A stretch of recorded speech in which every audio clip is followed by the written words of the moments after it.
So we'll cover two things, and what you will learn today is, or hopefully learn, is first how AI search works and how to start with it. That's with Rankshift. Second part is how video review work and how to start. So it's very practical.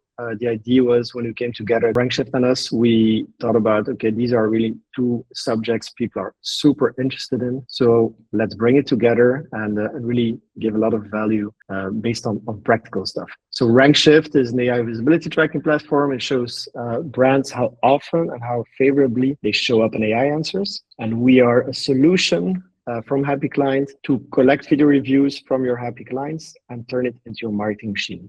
Thanks for being here. Let's start with Rankshift. Perfect. Thank you, Lorenzo. Rankshift first. These are the topics that we will cover.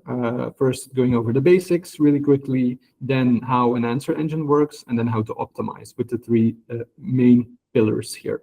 Not going to go into the absolute basics. Most of you know all too well what GEO is, so this webinar is not about that. We go deeper into one part of GEO, but I still want to put down the baseline here, so we are all talking about the same thing, right? So GEO, generative engine optimization. Really short, GEO is the act of strategic optimization. So answer engines like ChatGPT, Perplexity, Gemini correctly mentions and ideally proposes your brand as a relevant or recommended solution. The ultimate goal, of course, is to get traffic to your website and leads for your business. So even though attribution can be a challenge, there's no question about it that this is actually happening, right? Look at your server logs, look at your visitor traffic sources, ask your new clients where they found you, and a growing number will tell you that they came from ChatGPT or other AI search tools. Very recently as well, since the start of May, if I recall correctly, ChatGPT has been leaning into this more by increasing the amount of backlinks that they place behind brands that are mentioned in chats. So nothing special you need to do here, just having a consistent brand and they will match the brand name with your website. One note though, reports tend to say that e-commerce brands notice less of an impact because especially product recommendations often route through the shopping surfaces in ChatGPT.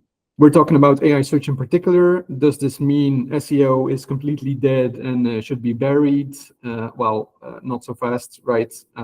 There's a lot of common ground between SEO and GEO.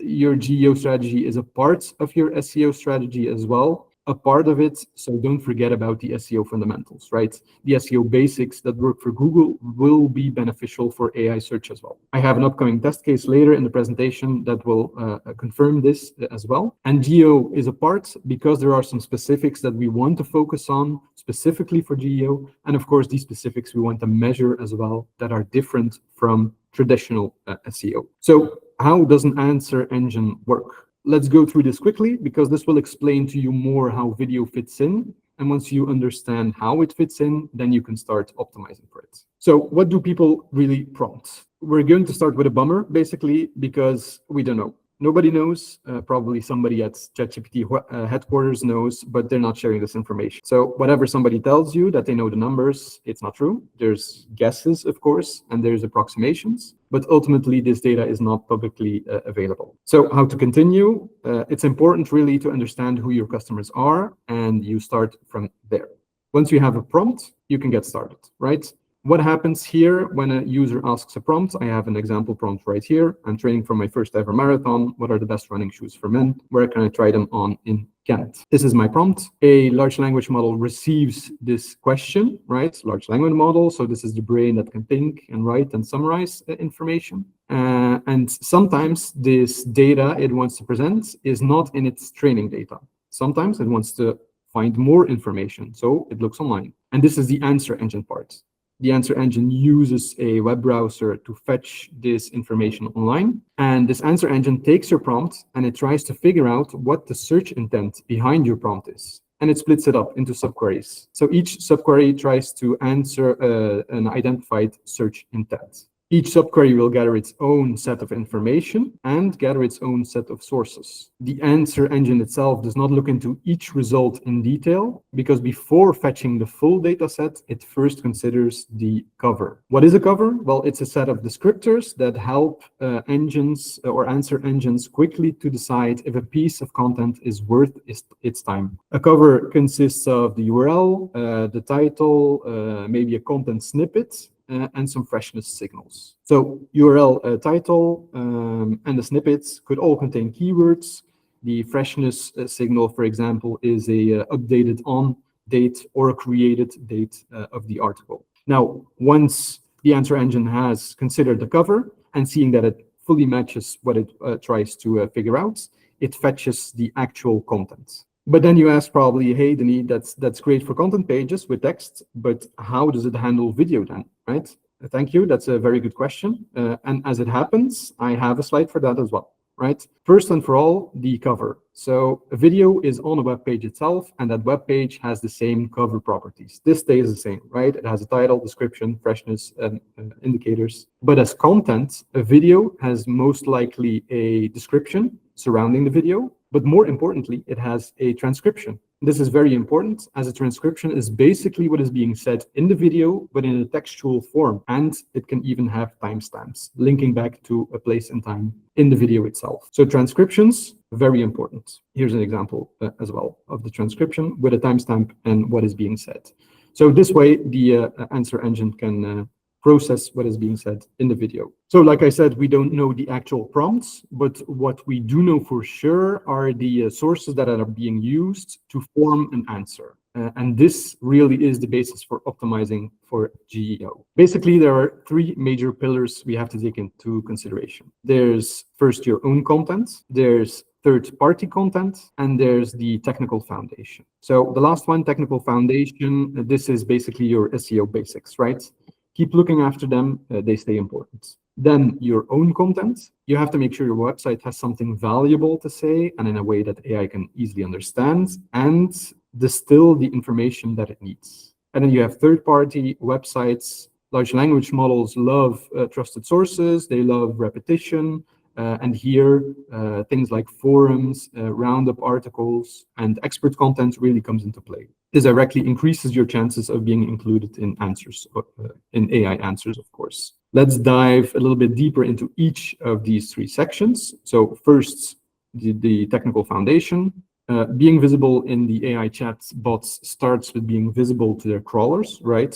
These are your SEO basics. Make sure robots.txt actually allows the crawlers to access your website, right? Have a good XML sitemap, set up strong internal linking, and don't forget about the fast server responses, of course. The faster, the better. And also remember, the large language model crawlers are not as advanced as Google's. So when it comes to JavaScript rendering, always have a content fallback. Always have fallback content. So when JavaScript can be rendered, there's still something that the crawlers can depend on. That was the first one. Second, your own content. Now, this slide is going to be the theory. The next slide is going to be our first test case that we set up, and that really shows that this is actually valid, right? So how to optimize your own content. Basically, there's a couple of elements to this. Very important, the first one, have your answer first. Place the answer directly at the top of your article. This is really short. This is a short part, right? The second part, you expand with a couple of sentences with context and maybe provide some definitions over it. Then the third part is going to be like the main body of the text, right? Your H1, H2, H3 headers. You add in some bullet points, you add in some tables. This is the bulk of the content here. Be sure to add in some original insights, right? Large language models loves unique data. Be sure to add in a conversational FAQ, so one that is structured as a question and answer. This is picked up a lot as well. And of course, there's always room for a product tie-in as well in the content. Don't forget, over the whole content page here, don't forget the schema markup, and of course, these freshness signals that we talked about before as well. A published date, but maybe when you adjusted something, your last updated date as well. This is now our test case, because you'll say, cool story, bro, but is this actually true? Well, we did the test case. We have a test website called seaagency.be that we set up. We created an article here. What is a good CDR for Google Ads? You can see it right here. And this article applies all the best practices that we just talked about. And this article was almost immediately picked up by AI Overview. You can see it here at the top. It's used as a source, right? It's linked here, SEA Agency, and it's the article right here. And it even ranked immediately here in the SERPs. And this immediately goes to show that GEO really does go hand in hand with SEO, right? Here you can see a little bit of the content that we put into the article. You can see the numbers here that were picked up, right? The percentages in the text, in the table. We added a year in the title as well, and these were the things that were picked up by the AI Overview. Good. Another tip to optimize your own content: go multimodal, right? Add images to your text, but use a descriptive alt text for images. AI can read this too, of course. Create informative videos, and of course, don't forget to transcribe them so AI can cite them. And you can add clear and data-rich infographics as well. This slide here is a good summary slash decision tree to help you focus when optimizing your own content. An important measurement here is citation rate. It measures the amount of times your pages are used as a source in large language models, right? So you take a look at the prompt that you want to track, and you look at the sources being used. The question here is my page being cited? So going through the decision tree here, if your page is strongly cited, well, this is great. But very important here, make sure the sentiment is positive as well, right? If not, be sure to work on this. It would be the pity that you are cited a lot, but that large language models talk negatively about your product. We saw this with Telenet, right? A big telecom operator here in Belgium. They were cited a lot, had a big visibility score, but some articles talked negatively. So this is something to work on. Is the citation rate weak? Well, optimize your page by learning from the top cited sources. So look at the other sources that are being cited, learn from them, and start optimizing your page. And if, of course, you have no citation at all, create a new page that is specifically intent-focused to answer the prompt. That was the second pillar. Now on to the third pillar. This is third-party content, meaning this is content that is not in your own domain, but hosted elsewhere. What we see from our data is that large language models have a preference for websites with a strong reputation. This reputation is a signal that the content is trustworthy, and so that content is going to be more likely used to answer a prompt. But not only websites with a strong reputation are used, also social platforms are used. But here you can say, right, anyone can post on social platforms. How is it decided that this is trustworthy? And this is actually a question that we get a lot from our users, right?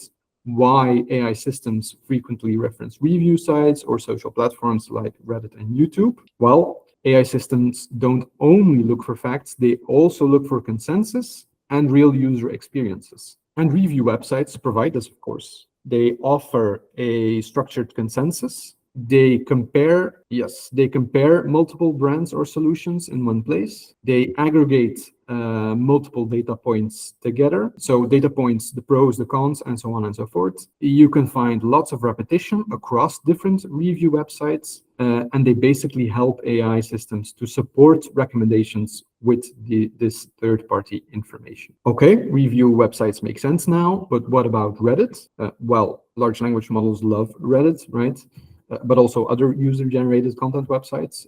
Quora is another example of this. And we see this in our data as well. In a lot of cases, Reddit is used a lot, and they are used a lot because they offer human experiences. People talk about products and services, they report their findings, and they also criticize it. They discuss what they generally think, and ultimately the large language models can compare the repetition of content across different comments and posts. It's of course also a gold mine to understand the sentiment that people have about a product. And then we get to video. Because LLMs also love YouTube, and for the same reasons as before, right?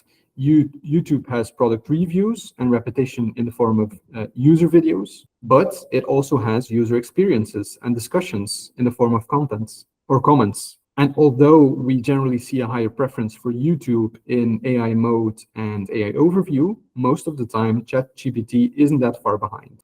This screenshot right here is an example of our test project called CRM tools, right, where we compare a couple of CRM tools. And this is, the numbers of how many times YouTube is being used as a source. Now, some interesting facts about YouTube videos. When YouTube is cited, the large language models prefer the regular YouTube videos instead of the YouTube Shorts, which are the short form videos. They're only a couple of seconds long. So large language models prefer the regular YouTube videos. And another interesting thing is that Google's AI overview and AI mode cites YouTube with timestamps. So when you click the citation, it jumps to that timestamp in the video. So this as well, this is conclusive proof, right, that transcriptions are being used.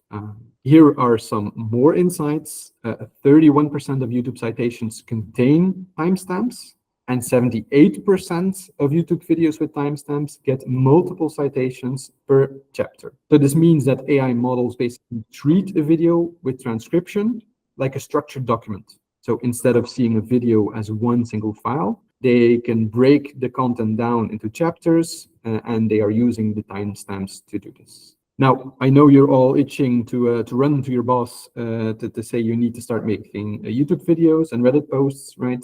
But I would say hold your horses, because it's not only Reddit and YouTube. In general, Reddit and YouTube are used a lot, but for some sectors, we don't even see them used at all.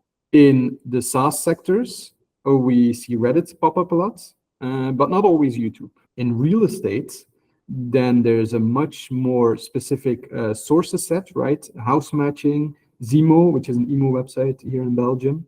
EmoWeb, the same. So no YouTube, no Reddit here. And then for agencies as well, we don't always see YouTube and Reddit pop up. So very important takeaway here.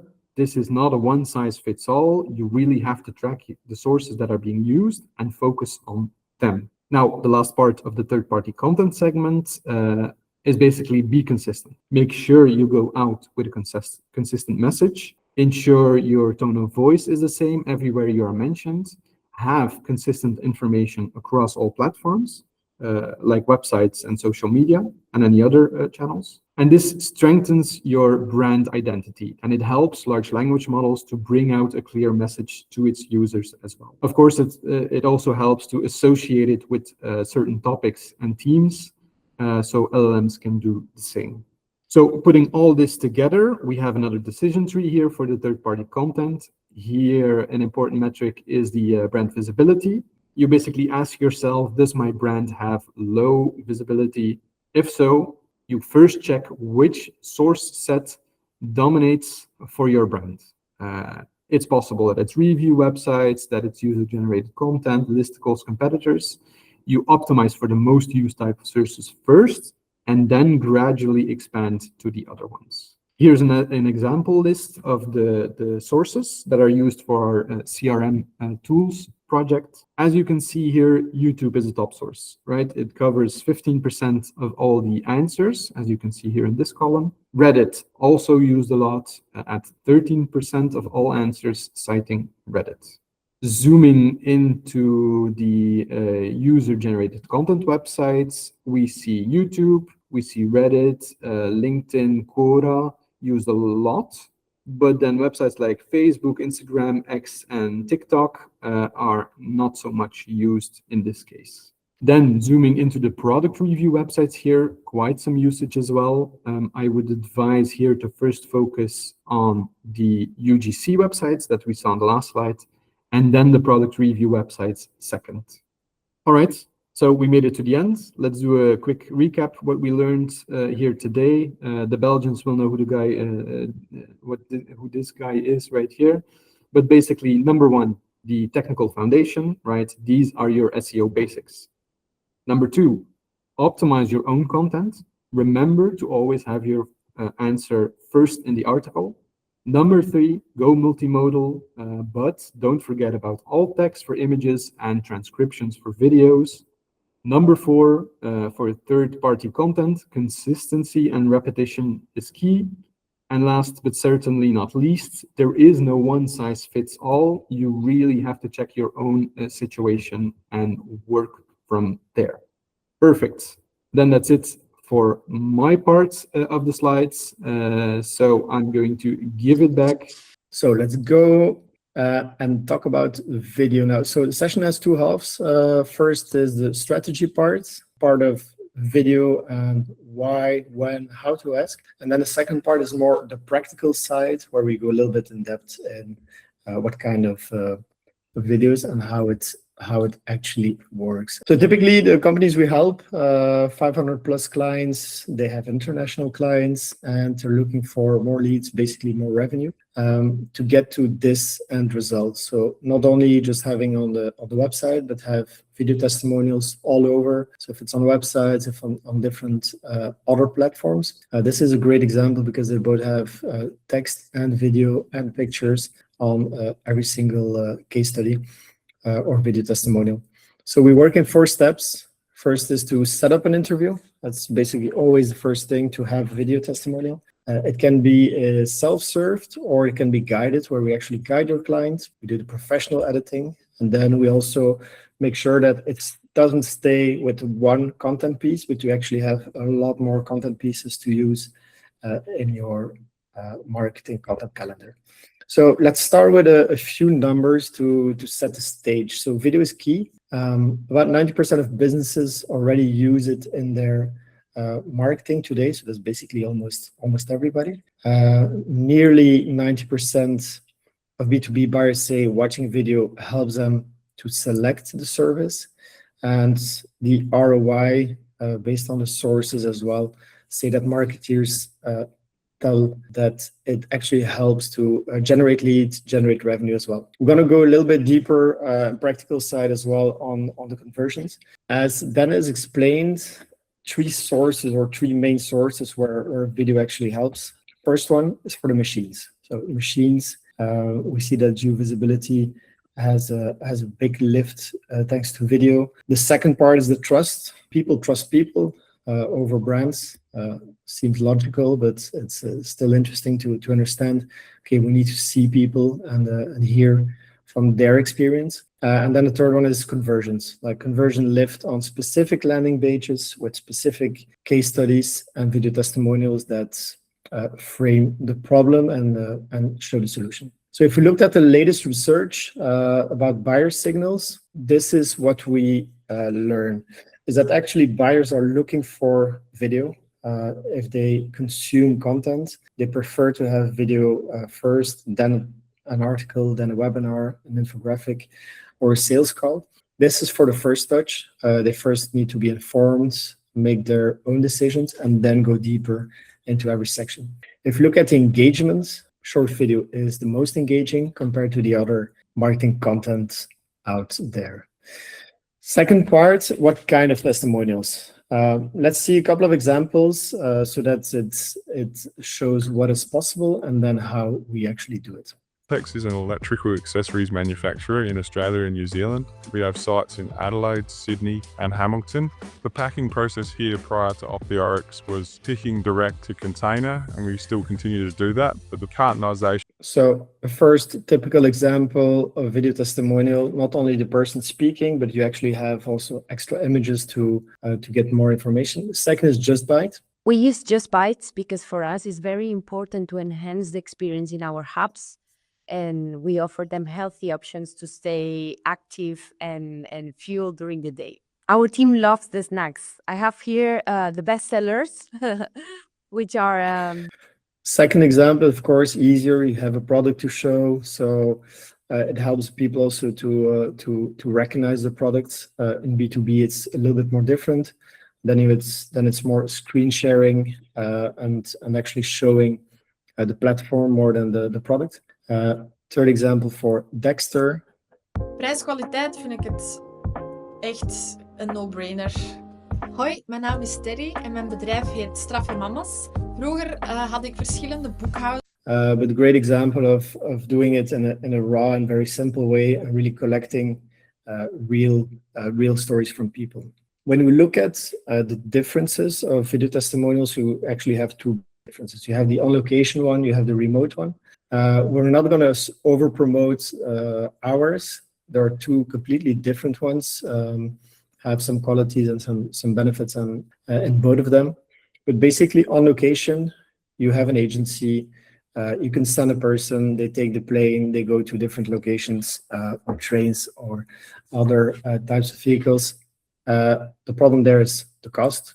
But then the second part is DIY, just iPhone, a mic, a tripod. And that's basically, if we look at companies that have a few clients, and that they are not located like anywhere in the world, but like basically 50 or 100 kilometers away, why not just pick up the iPhone, go to the customer, ask him a couple of questions, and then do the editing? So that's also what we suggest to our clients if they really don't have a lot of clients and the scalability is not really an issue. If you have a lot of clients and they are anywhere or everywhere in the world, of course, you can outsource it. We can do the whole thing fully remotely. Or you have DIY tools. I'll show also DIY tools in depth, but basically you have VideoAsk, which is scalable, where you do the interview, you send it out, and you can collect reviews from there. You don't have the editing, and there's a lot of DIY. It's definitely possible. Riverside as well, more of a webinar tool where you can also do it, or you can use Zoom, Meet. The quality there is 720p. It's pretty low, but you can also capture. And of course, you need to be there during the interview. So that's a bit of the problem. I'll skip this, but mainly, if you look at scalability and cost, you have a couple of options, and I will get back to that as well in a few slides. Third part, what to ask. So that's a big question we get from a lot of our customers. Okay, great, I have interviews, but what do I ask? Actually, your buyers ask the questions already.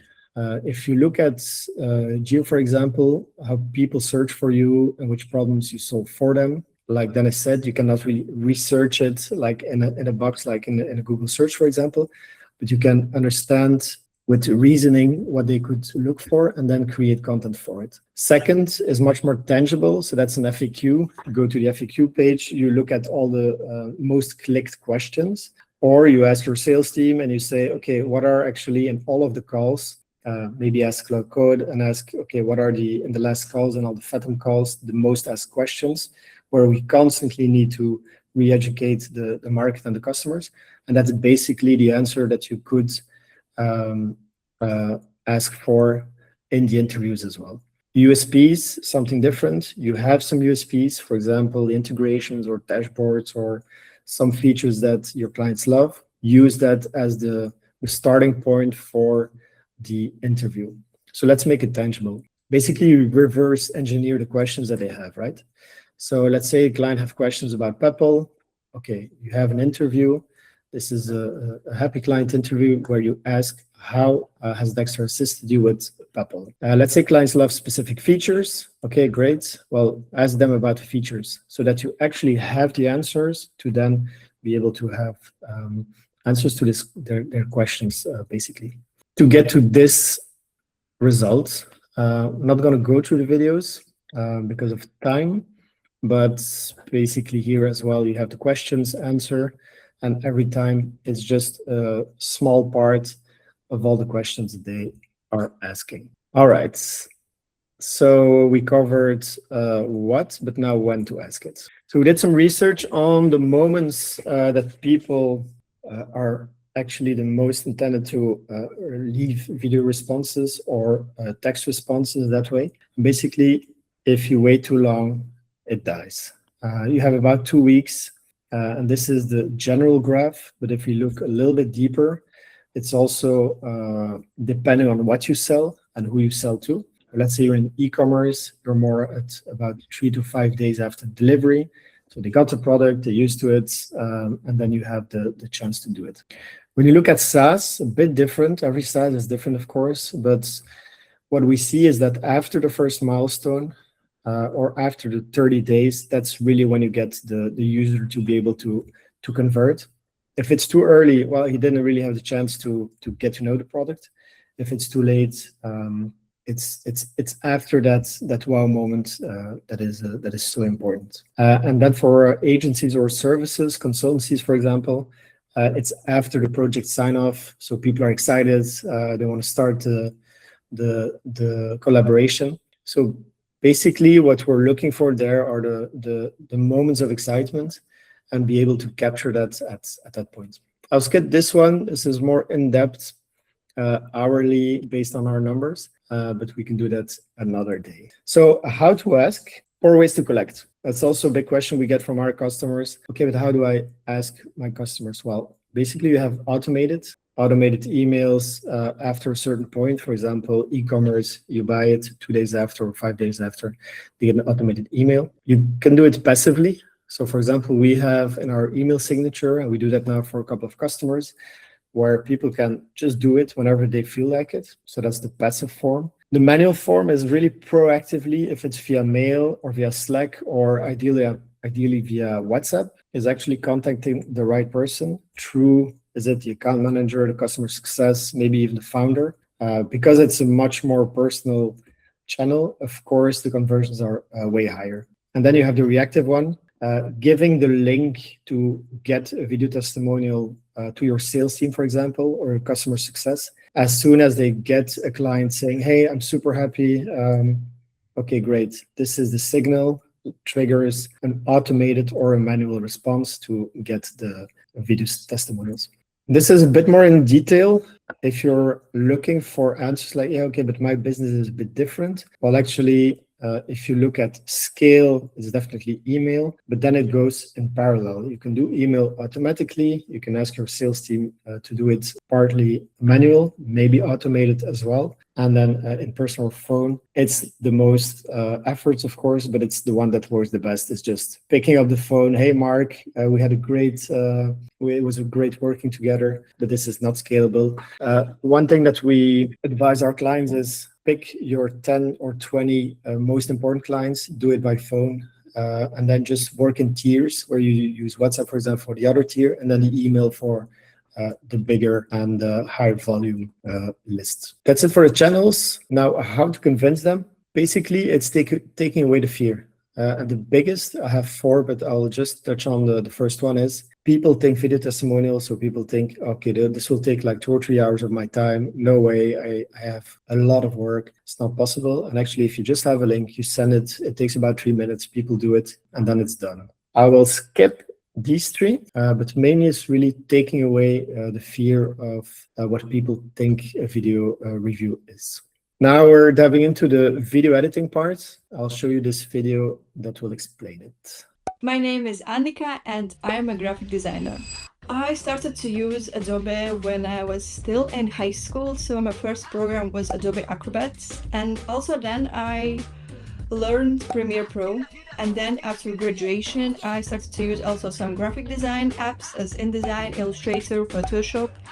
So for now I'm using Adobe Creative Cloud every day. Before I started to use Creative Cloud. So just to give you an idea of, okay, what is actually editing and what is the big difference?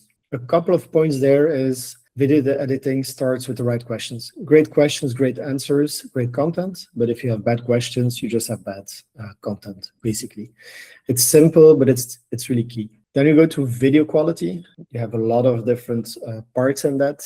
Basically making sure that you increase the quality and not just have the base. Audio quality is one of the most misunderstood, I would say, when we look at research on how long people stay and the conversions. It's actually more important to have a very good audio quality than video quality. Maybe it's something psychologically we don't know, but people stay longer.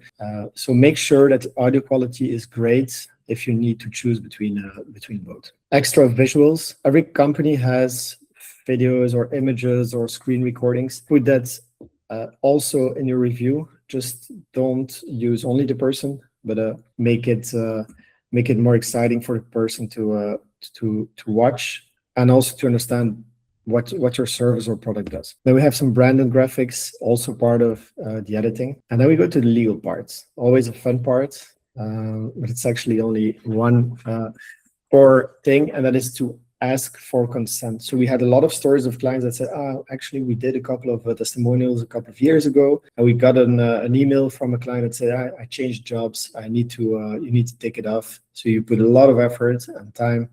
We do it automatically in the platform. You just give consent. If you're not working with us, you just work with a freelance or an agency. Make sure to have a video license agreement.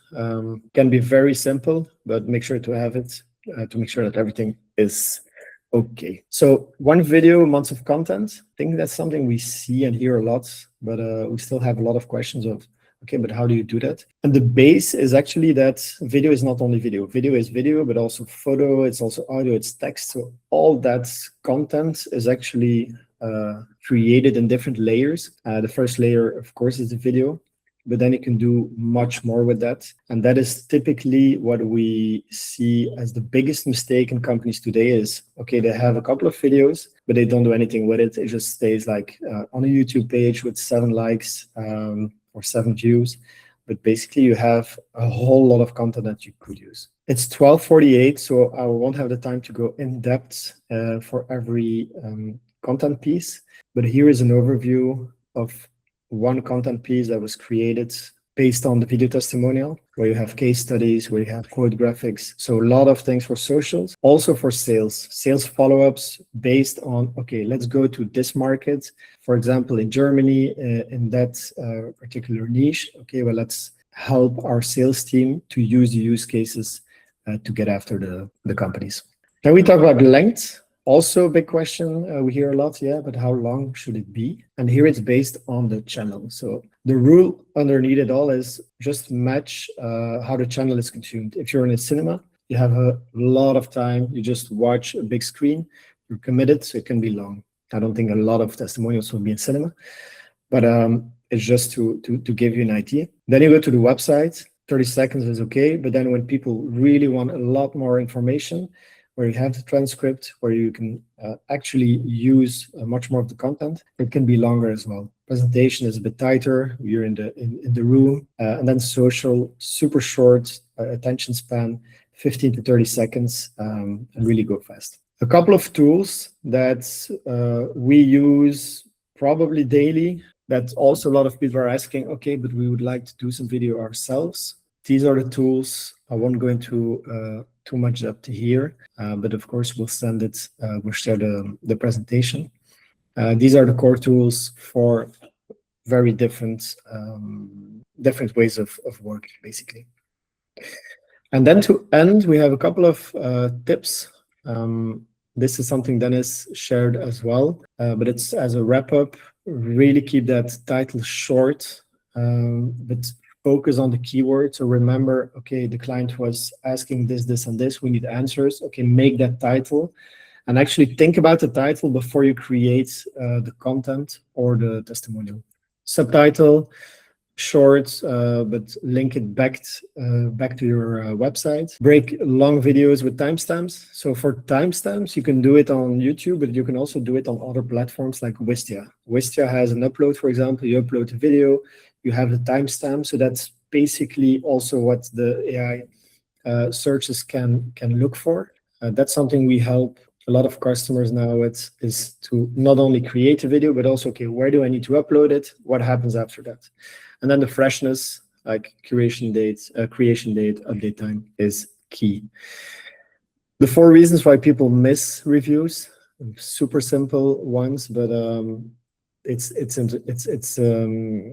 interesting to understand. The customers forget. You just forget to ask. Oh yeah, we have hundreds of customers. We actually never asked for reviews if it's written or video. The second, like we said in the graph, you asked too late. Third one is it's too long, like the interview is too long or the form is too long.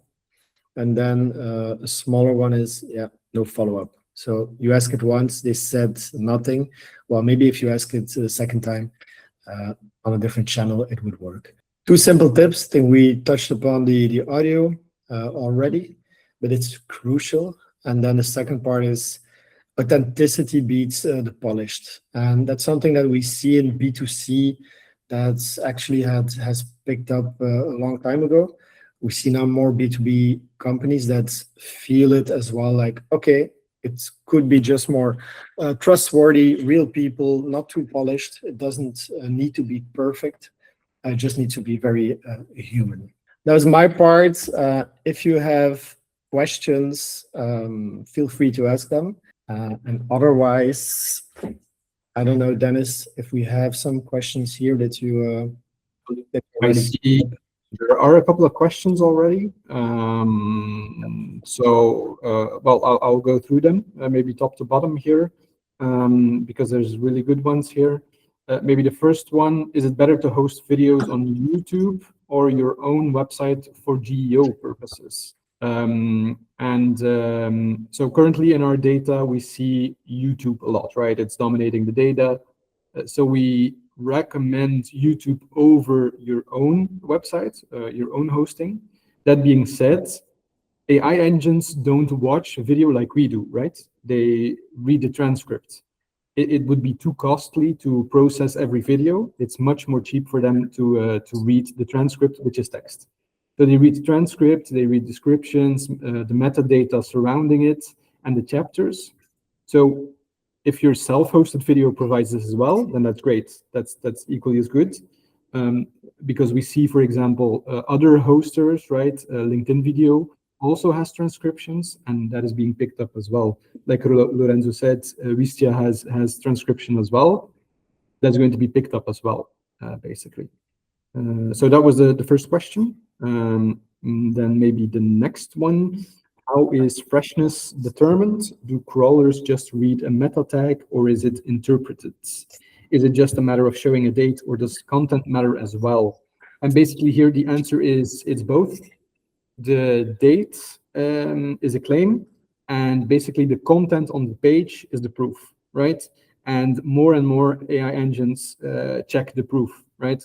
They look at the date, has it changed? Okay, then they look at the content, they compare the old one with the new one. Is it the same text? Then you're busted, right? Then it's not new data.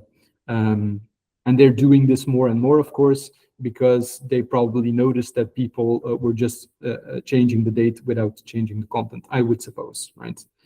And maybe a quick question, Dennis, on the first one. Is it okay to compile uploads? So you upload on YouTube, you upload on Wistia, you upload on the website, or is that blocking some of the searches?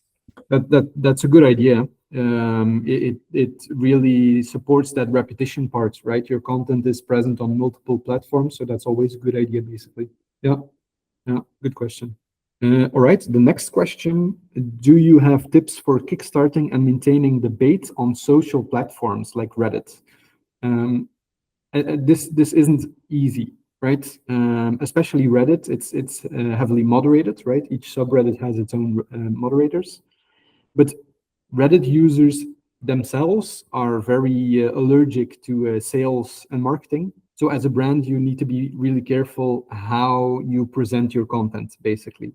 So you can, we see a lot of companies that track Reddit. If a specific keyword pops up, they get a notice, right? And then they can, in the comments, say something maybe that's relevant to their product or something.